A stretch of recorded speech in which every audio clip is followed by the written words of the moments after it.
బంజారాహిల్స్ లోని ఏఐజీ ఆసుపత్రిని సీఎం రేవంత్ ప్రారంభించారు. నగర ప్రజలకు రెండవ అతిపెద్ద ఆసుపత్రిని అందుబాటులోకి తీసుకువచ్చిన డాక్టర్ నాగేశ్వరరెడ్డిని సీఎం అభినందించారు.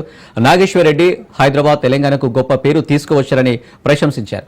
ఆయన సేవలను గుర్తించి కేంద్ర ప్రభుత్వం ఆయనకు పద్మ విభూషణ్ ఇచ్చిందన్నారు. ఆయన భారతరత్నకు అర్హులని, అందుకు తెలంగాణ నుంచి తన వంతు ప్రయత్నిస్తారని రేవంత్ అన్నారు. తెలంగాణ రైజింగ్ 2047 విజన్ డాక్యుమెంట్ రూపొందిస్తున్నామని, అందులో హెల్త్ టూరిజం ఒక చాప్టర్గా ఉంటుందన్నారు.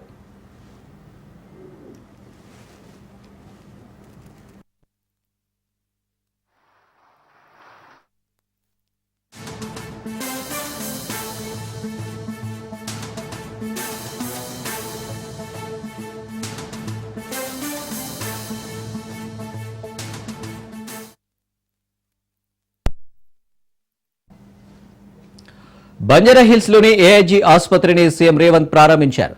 నగర ప్రజలకు రెండవ అతిపెద్ద ఆసుపత్రిని అందుబాటులోకి తీసుకువచ్చిన డాక్టర్ నాగేశ్వరరెడ్డిని సీఎం అభినందించారు. నాగేశ్వరరెడ్డి హైదరాబాద్, తెలంగాణకు గొప్ప పేరు తీసుకువచ్చారని ప్రశంసించారు. ఆయన సేవలను గుర్తించి కేంద్ర ప్రభుత్వం ఆయనకు పద్మ విభూషణ్ ఇచ్చిందన్నారు. ఆయన భారతరత్నకు అర్హులని, అందుకు తెలంగాణ నుంచి తన వంతు ప్రయత్నిస్తానని రేవంత్ అన్నారు. తెలంగాణ రైజింగ్ 2047 విజన్ డాక్యుమెంట్ రూపొందిస్తున్నామని, అందులో హెల్త్ టూరిజం ఒక చాప్టర్గా ఉంటుందన్నారు.